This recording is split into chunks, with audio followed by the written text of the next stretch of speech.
Sous la chaleur impitoyable du désert du Nevada, entre les armoises et les contreforts rocailleux des Ruby Mountains, un jeune Mustang alezan gisait effondré dans la poussière. Il n'avait pas plus de 3 semaines et était à l'agonie. Plus tard, on l'appellerait Spirit. Depuis 2 jours, il errait seul dans ce terrain accidenté, séparé de son troupeau par un orage d'été soudain qui avait dispersé les animaux. Trop jeune et trop faible pour suivre les autres, Spirit s'était perdu à des kilomètres de sa mère. Son pelage autrefois luisant était terne, couvert de poussière, et ses jambes cédaient sous le poids de l'épuisement et de la déshydratation. Il reposait dans une dépression peu profonde, près d'un lit de ruisseau asséché, le souffle court, les yeux vitreux. Chaque respiration semblait plus laborieuse que la précédente. La mort ne semblait plus qu'à quelques minutes. Non loin de là, dissimulée à l'ombre d'un surplomb rocheux, une paire d'yeux couleur ambre observait la scène. Shadow, un vieux loup gris, suivait la trace du poulain depuis l'aube. Âgé de 12 ans et marqué par d'innombrables combats, Shadow avait autrefois été le chef d'une meute. Désormais, il vivait en solitaire, chassé par des rivaux plus jeunes. Ses jours de chasse étaient derrière lui, ses articulations le faisaient souffrir. L'une de ses canines était brisée. Ces derniers temps, il survivait en se nourrissant de charognes et de petites proies. Le poulain mourant représentait un repas facile dans une région où la nourriture était rare. Shadow s'approcha sans bruit, ses mouvements encore souples malgré l'âge. Mais il s'arrêta soudain. Quelque chose avait changé dans le vent. De nouvelles odeurs, des coyotes venus du sud, et une autre, humaine. Shadow se figea, les oreillons dressés. Son instinct lui dictait la prudence. Il attendit. Soudain, le poulain leva faiblement la tête. Leurs regards se croisèrent. Proie et prédateur. Mais à cet instant, quelque chose d'inhabituel se produisit. Shadow fit un pas en avant, mais pas pour attaquer. À une dizaine de miles de là, un vieux pick-up cahotait sur une piste de gravier. Jessica Harmon, biologiste spécialisée dans les chevaux sauvages du Nevada, était au volant. Son collègue Mark scrutait le paysage à l'aide de jumelles. « On arrive sûrement trop tard », murmura Jessica. « Si le troupeau s'est dispersé pendant l'orage, un poulain ne peut pas survivre longtemps là-dehors. » Mark acquiesça. « On doit quand même essayer. » De retour auprès de Shadow et Spirit, le vieux loup n'était plus qu'à quelques mètres. L'odeur du poulain était forte, mêlant peur et déclin. Shadow la connaissait bien. Il avait été témoin de nombreux derniers souffles. Mais cette fois, il resta immobile, observant. Il fit lentement le tour du poulain, puis se coucha, la tête posée sur les pattes, à quelques pas seulement. Il attendait. Non pas la mort, mais autre chose. Peut-être ne savait-il pas lui-même quoi. L'après-midi s'écoula. Le soleil déclinait. Le poulain tremblait de façon incontrôlable. Ses paupières se fermaient lentement. Soudain, Shadow se leva. Il s'approcha prudemment de Spirit et le poussa doucement du museau au niveau du cou. Aucune réaction. Shadow tourna la tête vers une petite dépression où une flaque d'eau, vestige de la dernière pluie, subsistait encore. Puis il regarda à nouveau le poulain. Un conflit intérieur se lisait dans ses yeux. À des kilomètres de là, Mark aperçut quelque chose. « Là-bas, près du lit du ruisseau.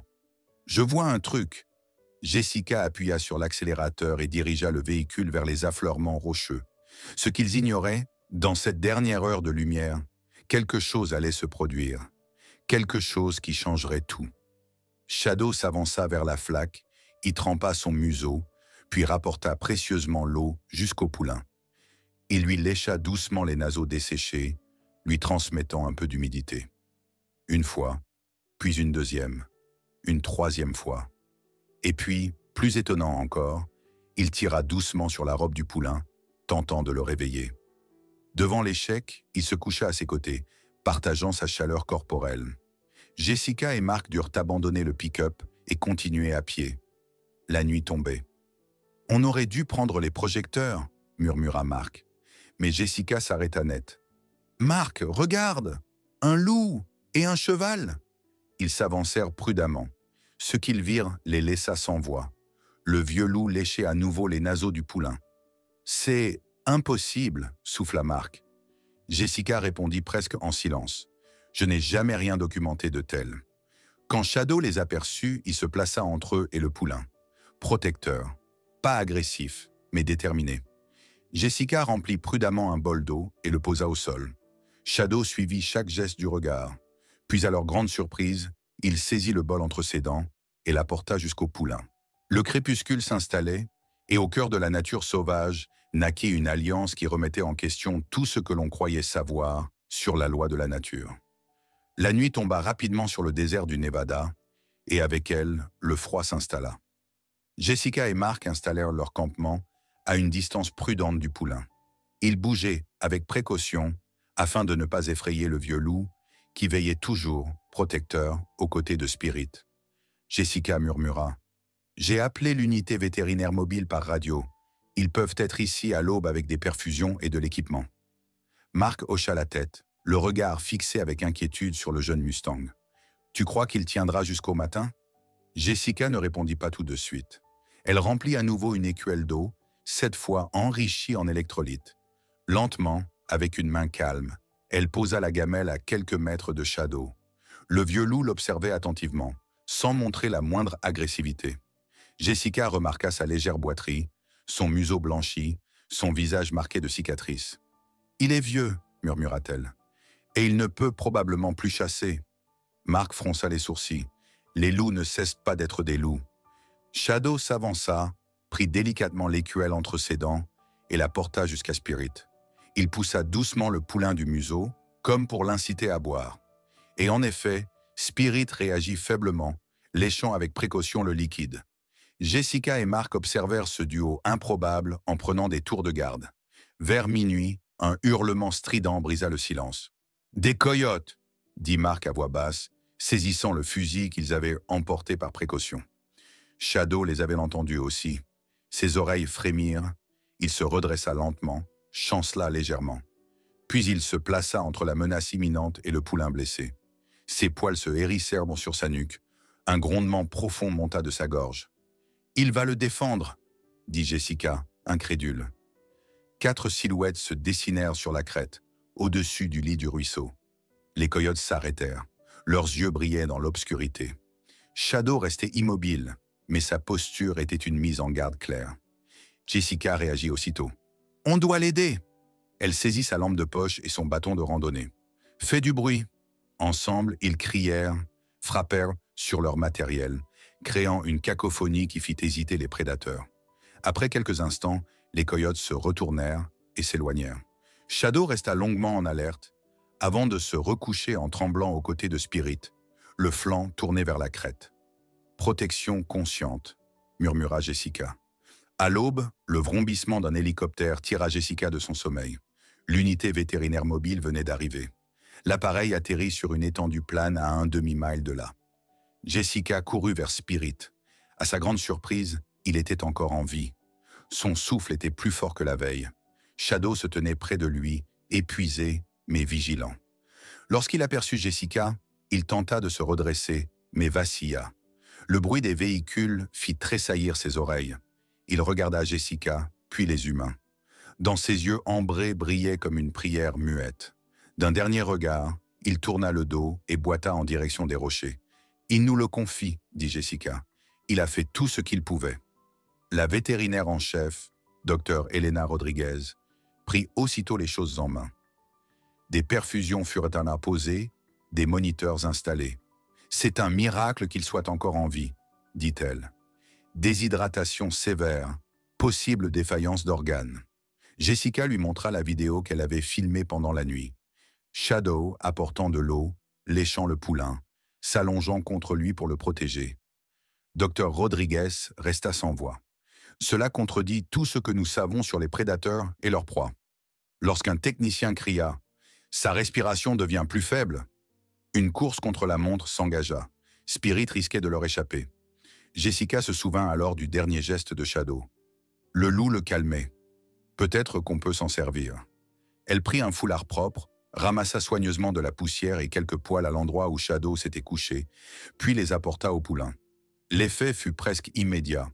La respiration se stabilisa, les muscles se détendirent. « Laissez ça en place », ordonna Dr Rodriguez. À la mi-journée, Spirit était suffisamment stable pour être transporté. L'équipe le souleva avec précaution dans un harnais de transfert et l'amena jusqu'à l'hélicoptère. Il va au centre de réhabilitation des chevaux sauvages à Carson City, expliqua Dr. Rodriguez. Jessica acquiesça. Je l'ai rejoint. Mais d'abord, j'ai quelque chose à faire.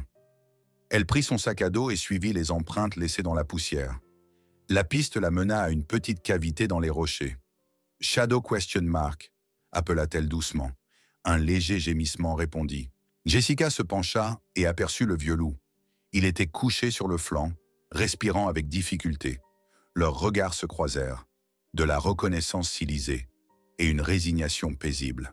Jessica s'assit près de l'entrée de la grotte. « Tu as fait l'impossible », murmura-t-elle. « Tu as aidé, alors que tout, dans ta nature, t'aurait conseillé le contraire. » Alors que le soleil déclinait lentement, Jessica prit une décision.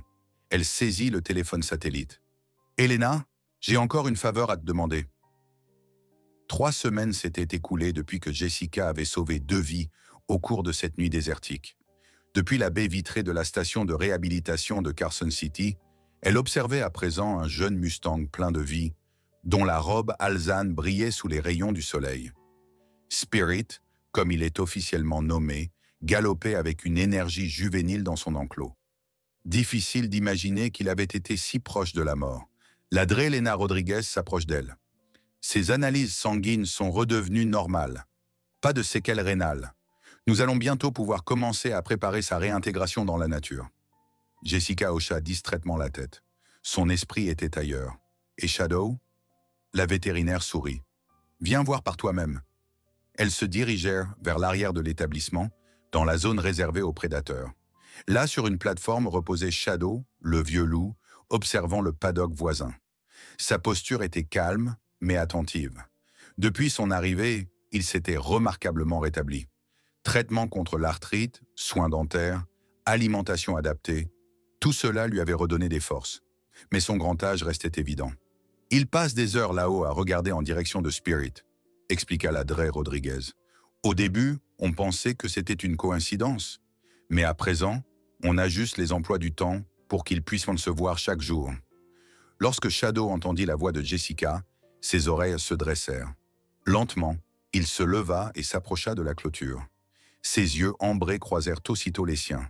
« Bonjour, mon vieil ami », dit-elle doucement en s'agenouillant. Shadow gémit doucement et appuya son museau contre le grillage. « Le comité se réunit demain pour décider de l'avenir de Shadow », dit Elena calmement. « Spirit sera relâché, mais Shadow… » Elle laissa la phrase en suspens. Jessica resta silencieuse un instant. Et s'il y avait une troisième voie, quelque chose qui respecte leur lien? Le lendemain après-midi, elle présenta son idée au comité. Elle montra des vidéos et des rapports, Shadow apportant de l'eau à Spirit, le protégeant, se couchant auprès de lui. Ce que nous avons vu dans le désert n'était pas un hasard. C'était de l'empathie, une connexion interespèce qui remet en question notre compréhension. Son projet, une zone protégée, un enclos semi-naturel où Spirit et Shadow pourraient vivre ensemble. Ni totalement sauvages, ni captifs. Un lieu dédié à la recherche et à l'éducation. La vidéo a déjà 10 millions de vues, précisa Jessica. Les gens parlent d'une fable moderne, le loup qui sauva un cheval. Après de longues délibérations, le comité accepta une version modifiée du projet. Ce n'était pas tout ce que Jessica avait espéré, mais c'était un début. Le soir même, elle courut retrouver Shadow. Il était allongé sur sa plateforme, les yeux tournés vers l'enclos vide de Spirit. « On a réussi », murmura-t-elle. « Ce n'est pas parfait, mais c'est une chance. » Shadow la regarda et ses yeux reflétèrent une compréhension qui n'avait pas besoin de mots. 6 mois plus tard, le rêve était devenu réalité. Dans une vallée protégée à 30 miles de Carson City, s'élevait désormais le Crossroads Sanctuary, un refuge spacieux, semblable à un habitat naturel, composé de prairies, de rochers et de forêts. Jessica se tenait sur la plateforme d'observation et contemplait la plaine. Spirit, désormais un yearling robuste, broutait aux côtés de 2 autres Mustangs réhabilités. À l'ombre d'un genévrier, Shadow était étendu. Il s'était constitué une petite meute, mais s'éloignait souvent pour observer Spirit de loin. « Il garde encore ses distances », fit remarquer Elena en la rejoignant. « Mais regarde ça !» Elle ouvrit une tablette et montra des images nocturnes. On y voyait Spirit, agité dans son sommeil, visiblement en proie à un cauchemar. Peu après, Shadow entrait dans le champ de la caméra, se couchait à une certaine distance et restait là jusqu'à ce que le cheval se calme. Ce ne sont pas des amis au sens où nous l'entendons. Pas de jeu, pas de contact. Mais ils ont un lien. Shadow se voit encore comme son protecteur. Un soir, lors d'un gala de bienfaisance, une alerte fut lancée. Des voleurs de chevaux avaient pénétré dans le sanctuaire. Spirit et Shadow avaient disparu. Des équipes de recherche furent immédiatement déployées. 2 heures plus tard, elles découvrirent une remorque vide. Le sol alentour montrait des traces de lutte. Dans un ravin voisin, ils retrouvèrent finalement Spirit, indemne. Non loin de lui gisait Shadow, blessé mais vivant. Le vieux loup avait visiblement affronté les intrus pour protéger le cheval. Une fois encore. L'histoire fit le tour du monde. De nouvelles études sur l'empathie animale et les relations interespèces furent lancées. Le sanctuaire fut rebaptisé Shadow's Legacy Wildlife Center et reçut un soutien international. 2 mois plus tard, Jessica observait depuis la fenêtre de son bureau Shadow, qui déambulait dans un enclos spécialement sécurisé. De l'autre côté d'une paroi vitrée, Spirit trottait paisiblement à ses côtés. Nous, les humains, croyons souvent être les seuls à ressentir de la compassion au-delà de l'instinct, déclara Jessica plus tard lors de l'inauguration du nouveau centre. Shadow nous a prouvé le contraire. Il a démontré que le lien est possible partout dans la nature. L'hiver avait laissé place au printemps et le désert du Nevada baignait dans une lumière douce et une vie nouvelle. Au Shadow's Legacy Wildlife Center, la nature se préparait à un renouveau. Et dans le cœur de celles et ceux qui veillaient sur ce sanctuaire, quelque chose avait également germé. De la gratitude, une fierté discrète et un profond respect pour un lien exceptionnel entre 2 animaux que tout semblait opposer. De bon matin, Jessica se tenait au bord de la plateforme d'observation. Le vent jouait avec quelques mèches de ses cheveux pendant qu'elle contemplait la prairie centrale. Spirit, le Mustang alezan, était désormais un yearling vigoureux. Il galopait crinière au vent à travers le domaine, accompagné de 2 autres Mustangs rescapés. Ses mouvements étaient fluides, presque dansants, comme si le passé ne lui avait laissé aucune cicatrice. À l'ombre d'un genévrier, Shadow reposait. Le vieux loup observait, comme souvent, en silence, le cheval qu'il avait autrefois sauvé. Son museau s'était encore grisé, son corps amaigri, ses gestes devenus plus lents. Mais dans ses yeux ambrés brillait la même lueur qu'autrefois, déterminée, alerte, vigilante. Depuis de longs mois, un rituel s'était installé entre lui et Spirit. Chaque matin, il accompagnait le Mustang sur une portion de son parcours. La plupart du temps sans un bruit, mais jamais sans signification. Cette habitude était devenue un symbole du centre. Les visiteurs retenaient en leur souffle en les voyant ensemble. Pour Jessica, c'était la preuve la plus évidente que la compassion ne connaît pas de langue, seulement des actes. Mais un lundi matin, Shadow ne vint pas. Jessica s'en aperçut aussitôt. Elle le retrouva plus tard sous son arbre, enroulé dans une couverture que quelqu'un avait posée avec soin. Sa respiration était lente, mais régulière. Lorsqu'elle s'agenouilla à ses côtés, il releva la tête un instant. Leurs regards se croisèrent. Aucun signe de douleur, seulement du silence. La Dre Elena Rodriguez arriva rapidement et l'examina avec douceur. Il n'y avait pas d'urgence médicale, aucune cause précise. Son corps est juste fatigué, Jess, dit-elle doucement. Il a accompli ce pourquoi il était venu. Shadow passa les jours suivants à cet endroit. Les soigneurs lui apportaient nourriture et eau, mais il y touchait à peine. Jessica s'asseyait souvent près de lui, parlait peu, restait simplement présente, et chaque jour Spirit venait. Le jeune Mustang se plaçait silencieusement contre la clôture qui séparait les enclos et y restait de longues minutes. Aucun hennissement, aucun souffle, juste une présence, comme une veille. Lors de sa dernière nuit, Jessica veilla à ses côtés. Le vent soufflait doucement dans la vallée. « Merci, mon vieil ami », murmura-t-elle, « pour tout ce que tu as été. » Au matin, Shadow s'était éteint paisiblement. La nouvelle fit vite le tour du monde. Lettres, messages, fleurs affluèrent. Shadow avait touché les cœurs. Il n'était pas qu'un animal. Il était un guide, un lien entre les espèces. Le week-end suivant, Jessica, Elena, L'équipe et de nombreux soutiens se réunirent dans une clairière. Ils plantèrent un arbre à l'endroit préféré de Shadow, avec une plaque. Shadow, gardien, ami, légende. Une cérémonie simple mais forte. Spirit s'approcha le premier. Il baissa la tête, puis retourna lentement vers le troupeau. Personne ne parla, mais tous comprirent. Les semaines passèrent. L'arbre grandit.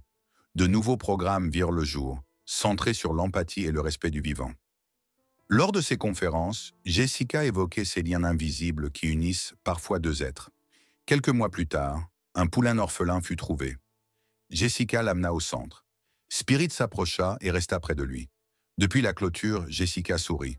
Shadow n'était plus là, mais son héritage vivait. En Spirit, en chaque animal, et en ceux qui savent voir avec le cœur.